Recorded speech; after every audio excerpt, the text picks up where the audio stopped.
Good morning students, Vivekanand classes नीम कथा नाम में आपका स्वागत है। मैं एलाल मीणा बायोलॉजी सब्जेक्ट का अध्ययन करवा रहा हूँ। पिछले क्लास में हमने पढ़ा था जूलॉजी के अंदर। अब हमें स्टार्ट कर रहे हैं बायोलॉजी का बॉटनी पार्ट फर्स्ट, यानी पार्ट फर्स्ट स्टार्ट कर रहे हैं। क्लास 12वीं का भाग है बॉटनी। ठीक है, बॉटनी का जो जनक है उसको हम थियोफ्रेस्टस वैज्ञानिक को कहते हैं, जो अरस्तु के शिष्य थे। यानी अरस्तु ने जंतु विज्ञान और जीव विज्ञान दोनों का जनक कहलाता है, जबकि वनस्पति विज्ञान का जनक या फादर ऑफ बॉटनी थियोफ्रेस्टस कहलाता है। इसमें हमें चैप्टर फर्स्ट से स्टार्ट करते हैं। चैप्टर नंबर फर्स्ट, जियो में जनन। जियो में जनन, जियो में जनन।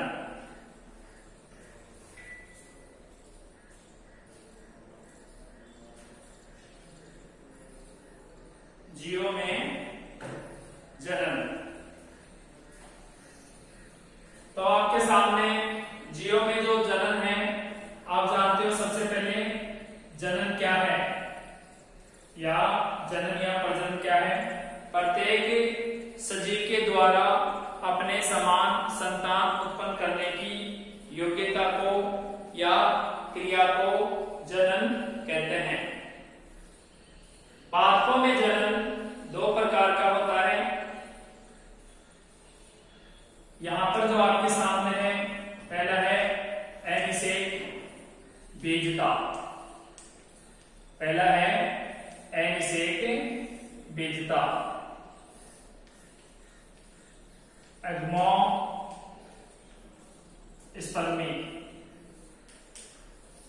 यानी यहां पर जो ए है एसेंट को दर्शाता है, एसेंट। और यानी बिना युग्मक बिना निषेचन के पादपों का निर्माण होता है, तो उस क्रिया को हम अनिषेक बीजता कहते हैं। दूसरा जो आपके सामने है, उस जनन को हम बोलते हैं कायिक जनन या कायिक प्रवर्धन। कायिक जनन या कायिक प्रवर्धन। इसमें जो आपके सामने है, पादप के मुख्य अंग यानी पुष्प, पादप के मुख्य अंग पुष्प के अतिरिक्त अगर अन्य पादप के किसी भाग से किसी पादप का निर्माण होता है, तो उस क्रिया को या जनन को हम कायिक जनन या कायिक प्रवर्धन कहते हैं। कायिक जनन में काम आने वाली संरचना को हम प्रवर्ध क्या बोलते हैं, इसको प्रवर्ध कहते हैं, प्रोपोगली। यानी प्रवर्ध क्या कहलाता है, कायिक जनन में काम आने वाली संरचना को प्रवर्ध कहते हैं। कायिक जनन भी दो प्रकार का होता है। एक जो प्रथम जनन होता है उसको तो हम बोलते हैं प्राकृतिक कायिक जनन। दूसरा जो आपके सामने होता है उसको बोलते हैं कृत्रिम कायिक जनन, यानी नेचुरल और आर्टिफिशियल। आर्टिफिशियल यानी जनन दो प्रकार का होता है, प्राकृतिक जनन और कृत्रिम जनन। आज हम जो पढ़ने जा रहे हैं, सबसे पहले पढ़ेंगे प्राकृतिक जनन। तो देखिए आपके सामने जनन क्या है, प्रत्येक सजीव के द्वारा अपने समान संतान उत्पन्न करने की क्रिया को जनन कहते हैं।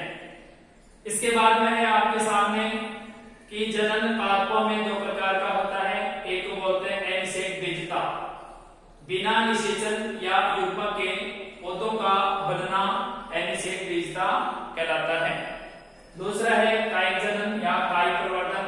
तो आपके सामने पौधे के मुख्य अंग के अतिरिक्त पौधे के अन्य अंग से अगर कोई नया पादप बनता है, तो उस क्रिया को हम कायिक जनन या कायिक प्रवर्धन कहते हैं। कायिक जनन में काम आने वाली संरचना को हम प्रवर्धन या प्रोभूगली कहते हैं। कायिक जनन दो प्रकार का होता है, एक को प्राकृतिक कायिक जनन, दूसरे को कृत्रिम कायिक जनन कहते हैं। पहले हम प्राकृतिक जनन के बारे में पढ़ते हैं।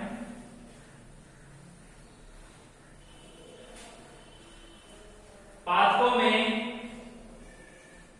प्रकृति के द्वारा होने वाले जनन को हम प्राकृतिक जनन कहते हैं। पादपों में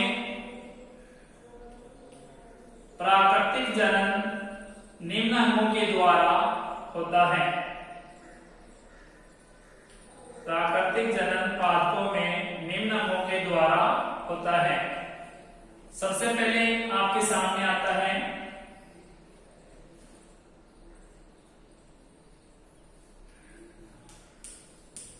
तनों के द्वारा।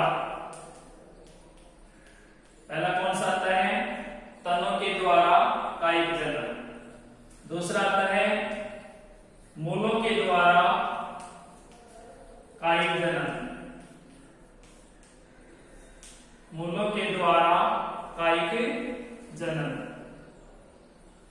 तीसरा जो आपके सामने आता है जननांगों के द्वारा कायिक जनन। जननांगों के द्वारा कायिक जनन। चौथा जो आता है पत्तियों के द्वारा कायिक जनन। पत्तियों के द्वारा कायिक जनन। ठीक है, तो देखिए आपके सामने प्राकृतिक जनन निम्न अंगों के द्वारा होता है, निम्न विधियों के द्वारा होता है। पहली विधि है तनों के द्वारा बाई स्टेम्स, दूसरी है बाई रूट्स, बाई ऑर्गन, जनन ऑर्गन, बाई लीव्स। अब देखिए आपके सामने तनों के द्वारा है, तो आपके सामने देखिए पादप का तना एरियल भाग होता है, पृथ्वी से बाहर की तरफ होता है। तो इसमें अनेक पौधों में प्राकृतिक जनन अनेक तनों के द्वारा होता है। जैसे मान लीजिए आपके सामने पहला जो मैं आपको बता रहा हूं, पहले तने का प्रकार है। जैसे मान लीजिए आपके सामने परकंद। परकंद में उदाहरण आपके सामने आ गया अदरक। ठीक है, दूसरा जो आपके सामने है, अगर मान लीजिए हम प्रे को हटा देते हैं तो इसमें कंद या टूबर बच जाता है। तो टूबर के द्वारा होता है। आलू के अंदर प्राकृतिक जनन होता है। इसके बाद में आता है आपके सामने सल्ककंद। सल्ककंद, तो देखिए सल्ककंद के अंदर आप देखेंगे तो इसमें जैसे मान लीजिए लहसुन है और घनकंद। घनकंद में हम देखें तो इसमें अरबी है। यानी कहने का मतलब तने के द्वारा जो प्राकृतिक जनन होता है अलग पौधों में अलग प्रकार से होता है। प्रकंद के द्वारा जैसे अदरक में होता है, सलकंद के द्वारा लहसुन में होता है, गंध के द्वारा आलू में होता है, घनकंद के द्वारा अरबी के अंदर होता है। वैसे आपके सामने है मूलों के द्वारा कायिक जनन। तो हम जानते हैं कुछ पौधों के अंदर मूलों के द्वारा भी प्राकृतिक जनन होता है। जैसे मान लीजिए आपके सामने यहाँ पर है नींबू है,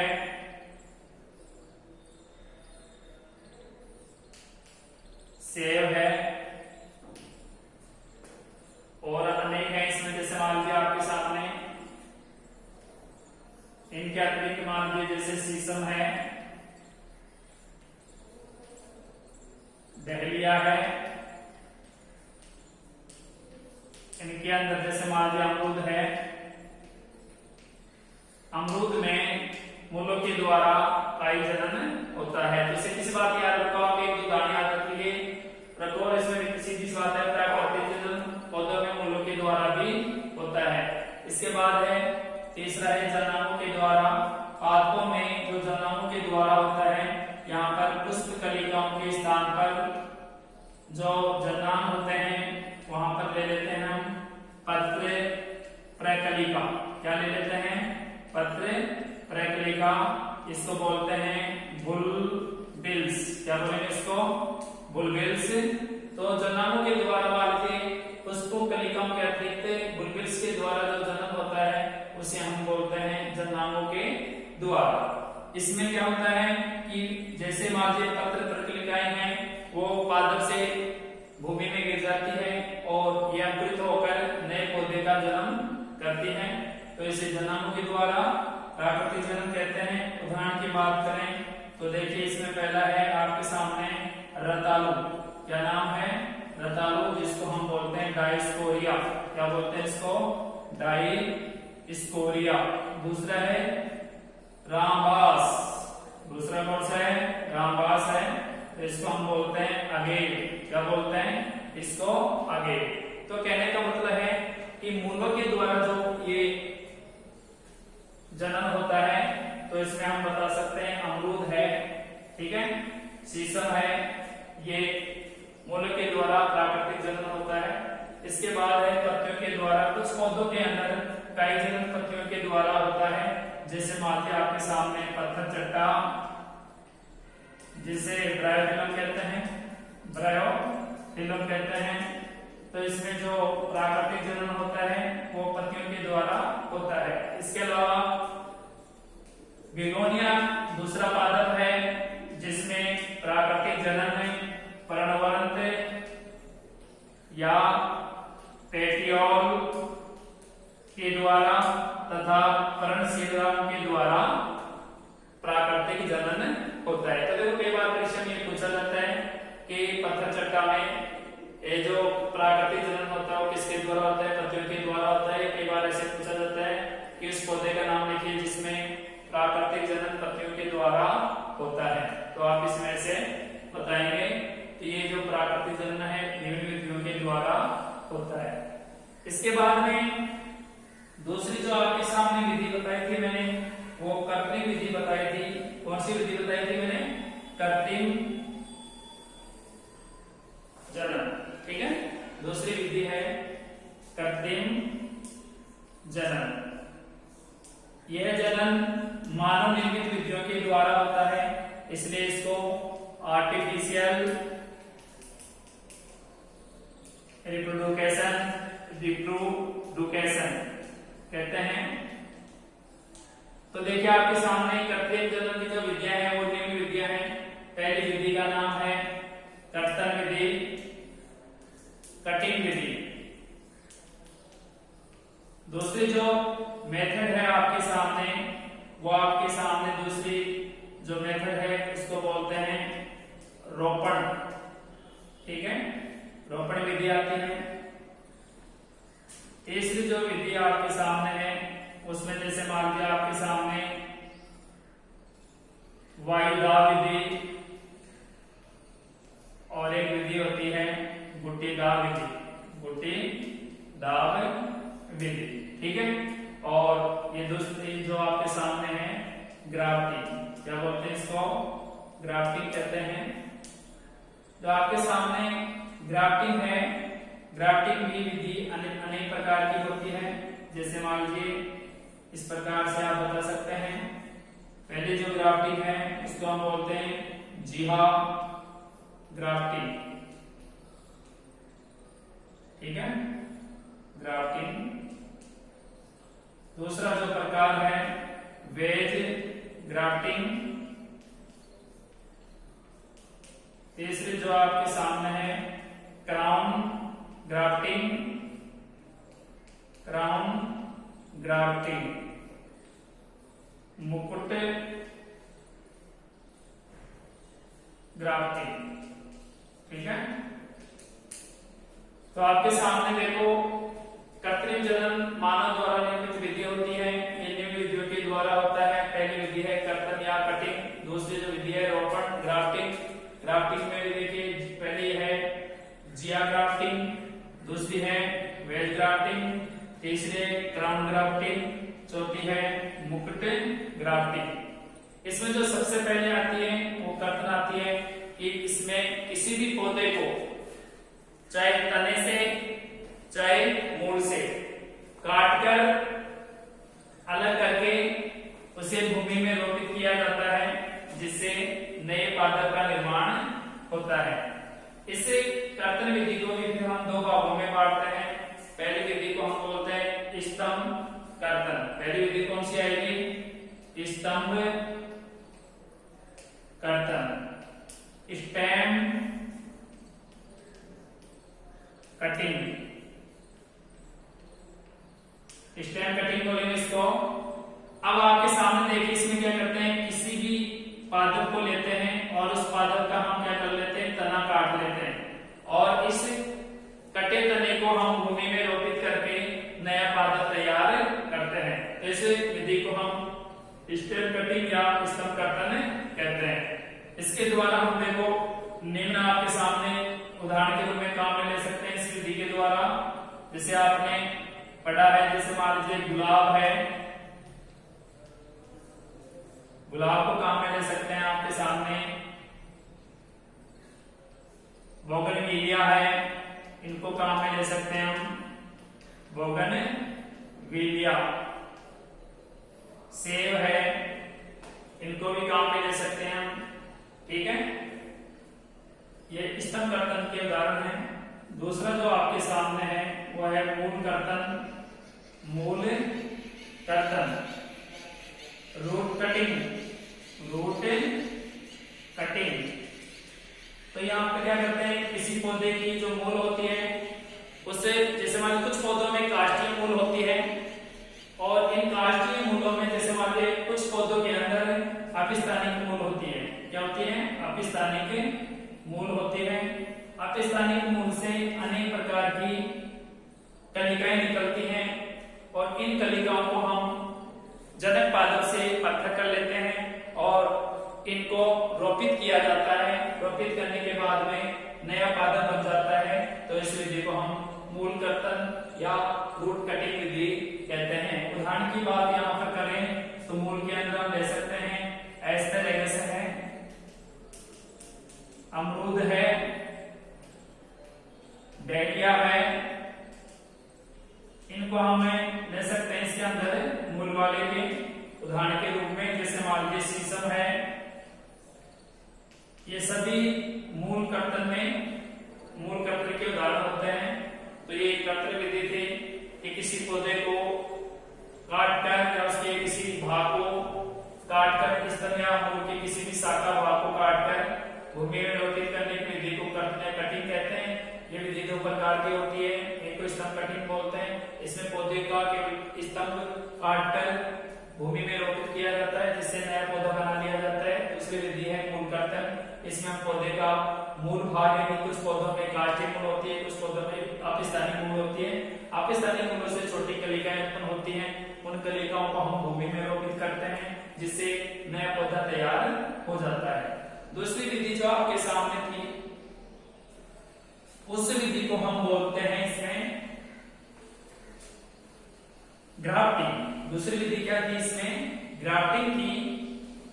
और ग्राफ्टिंग विधि जो एक नई विधि है, ग्राफ्टिंग विधि एक नई विधि है ग्राफ्टिंग। इसमें क्या करते हैं, दो पौधे लेते हैं, दोनों पौधों के कुछ दो भाग काट लेते हैं और उन कटे हुए भागों को जोड़कर नया पौधा बनाया जाता है।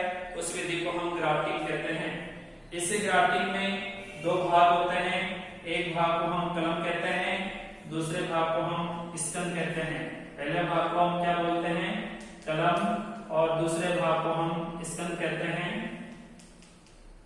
इनमें से जो कलम होता है वो पादप का ऊपरी भाग होता है, उसमें वी आकृति का चीरा लगाया जाता है और नीचे का जो भाग होता है उसे स्कंद कहते हैं। इसमें भी वी आकृति का चीरा लगाया जाता है।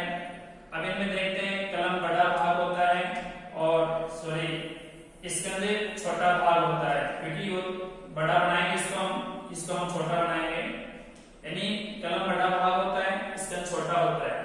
कलम को स्कंद में फिट करके नया पौधा बनाया जाता है। तो इस विधि को हम ग्राफ्टिंग कहते हैं। क्या बोलते हैं इस विधि को, ग्राफ्टिंग कहते हैं। ग्राफ्टिंग पादपों में अनेक विधियों से किया जाता है। पहला है जिया ग्राफ्टिंग, टंगो ग्राफ्टिंग, टंग ग्राफ्टिंग है पहली विधि को हम बोलते हैं जिया रोपण या जिया ग्राफ्टिंग। ठीक है, इसमें क्या होता है, कि जियोग्राफी में दो पौधों के भाग होते हैं। ऊपर वाले भाग को हम अभी मैंने बताया था आपको कि ऊपर वाले भाग को हम क्या बोलते हैं, कलम बोलते हैं। कलम CN, कलम बड़ा भाग होता है, इसमें हम V आकृति के चीरे लगाते हैं, V आकृति के चीरे लगाते हैं। नीचे का जो भाग है आपके सामने, उस भाग को हम स्तंभ कहते हैं, उस भाग को हम क्या बोलेंगे, स्तंभ। और स्तंभ जो भाग है ये भाग छोटा होता है। इसके बाद में इन दोनों यानी कलम और स्तंभ को V आकृति के चेहरे में दोनों को फिक्स कर दिया जाता है। क्या कर दिया जाता है, फिक्स कर दिया जाता है। फिक्स करने के बाद में दोनों की कंडीशन इस प्रकार से आ जाती है और आने के बाद में इनको बांध दिया जाता है। तो इस प्रकार से जियोग्राफी का उपयोग किया जाता है। फिर इसमें दूसरी विधि जो आपके सामने थी, उस विधि को हम क्या नाम देते हैं? दूसरी विधि जो आपके सामने है, उस विधि को हम मुकुट ग्राफ्टिंग कहते हैं। मुकुट ग्राफ्टिंग में क्या होता है कि जो स्कंद है वो बड़ी आकृति का होता है और इसके ऊपर जो कलम होती है, अनेक कलम स्कंद में हम रोपित कर सकते हैं। तो इस विधि को हम मुकुट ग्राफ्टिंग कहते हैं। तीसरी जो विधि है आपके सामने वो है वेज ग्राफ्टिंग। कौन सी ग्राफ्टिंग है? Veg grafting. तो देखो आपके सामने वेज ग्राफ्टिंग में क्या होता है कि ये भी मुकुट ग्राफ्टिंग है एक तरह से विधि। इसमें भी जो कलम ऊपरी भाग होता है उसमें भी आकृति का चेहरा लगाया जाता है और नीचे जो स्कंद होता है उसमें भी आकृति का चेहरा लगाया जाता है। लेकिन पहले विधि की तुलना में कम होता है और इन दोनों को फिक्स करके और इनको बांध दिया जाता है और उसके बाद में नया पौधा तैयार कर दिया जाता है। तो इस प्रकार से ग्राफ्टिंग की विधि आपने पढ़ी है। जिया ग्राफ्टिंग है, मुकुट ग्राफ्टिंग है, वेज ग्राफ्टिंग है। इस प्रकार से अनेक ग्राफ्टिंग है जो आप इस पौधे इस पार्ट के अंतर्गत पढ़े। लास्ट विधि है इसमें दाब लगाना।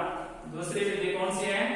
यानी तीसरी दाब लगाना। तो देखो यहाँ पर दाब हम कैसे लगाते हैं तो वो देखना है हमें। तो इसके अंतर्गत दाब लगाने में क्या होता है कि दो विधि होती है। एक तो मैं यहाँ पर बोलते हैं वायु दाब या दाब लगाना, दाब लगाना। दूसरी जो विधि है आपके सामने वो टीला विधि है। अब देखो दाब लगाने में क्या होता है कि इस विधि में हम क्या करते हैं, भूमि के ऊपर जो पादप लगा होता है इस प्रकार से, ये लगा हुआ पादप है यानी अर्थ यानी पृथ्वी, और ये पादप लगा हुआ है। पृथ्वी पर लगे हुए किसी भी पादप का जो भाग नीचे की तरफ झुका हुआ है उस तने को हम पृथ्वी के अंदर रोपित करके और उसका जो बाह्य एरियर भाग होता है उसे हम बाहर निकाल देते हैं और जो भूमि के अंदर भाग है उसको हम सिंचित कर देते हैं, पानी डाल देते हैं। उस समय के बाद क्या होता है कि जो भूमिगत भाग होता है उसे छोटी छोटी कलिकाएं निकलती हैं और ये कलिकाएं ऊपर वाले एरियर भाग में निकलने लग जाती हैं। तो इसको जनक पादप से अलग करके फिर नए पौधे के रूप में इसको रोपित कर देते हैं। तो इस विधि को बोलते हैं दाब लगाना।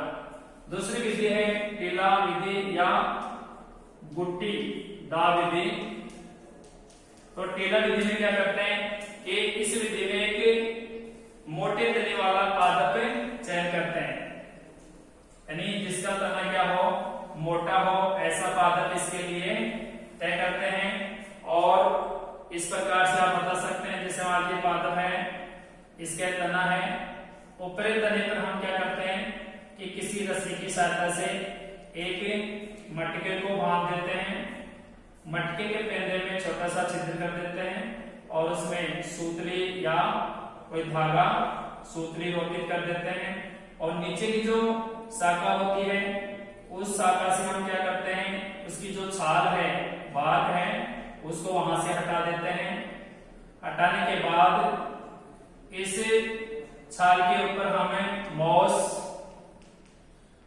पॉलीथीन या कपड़ा, इस प्रकार का हम जो भाग है वो यहाँ पर बांध देते हैं। बांधने के बाद में जो ऊपर मटका है उससे बूंद बूंद इसके ऊपर गिरती रहती है, तो बंद हुआ कुछ समय के बाद में, कुछ दिनों के बाद में अंकुरित हो जाता है। इसको जनक पादप से अलग करके और नया पौधा तैयार कर लेते हैं। तो इस प्रकार से हम बता सकते हैं कि जीव में जो जनन है वो दो प्रकार का होता है। पहली विधि को हमने एनिसेक बीजता, दूसरी विधि को हमने कायिक जनन या कायिक प्रवर्धन कहते हैं। फिर इसमें पढ़ा कि कायिक जनन जो होता है वो दो विधियों के द्वारा होता है। पहली विधि थी प्राकृतिक जनन और दूसरी विधि थी कृत्रिम जनन। तो प्राकृतिक जो जनन है वो प्रकृति में प्राकृतिक रूप से होता है। इसकी विधि मैंने आपको बताई थी। इसमें ये जनन तने के द्वारा, जड़ों के द्वारा, जनानों के द्वारा, पत्तियों के द्वारा संपन्न होता है। ठीक है। इसी प्रकार से कृत्रिम जनन मैंने बताया था आपको कि इसकी भी तीन विधियां हैं। पहली विधि है कटिंग, दूसरी ग्राफ्टिंग और तीसरा है लेयरिंग या दाब लगाना। ठीक है। तो इनको आप पढ़िए और नोट्स बनाइए। ठीक है।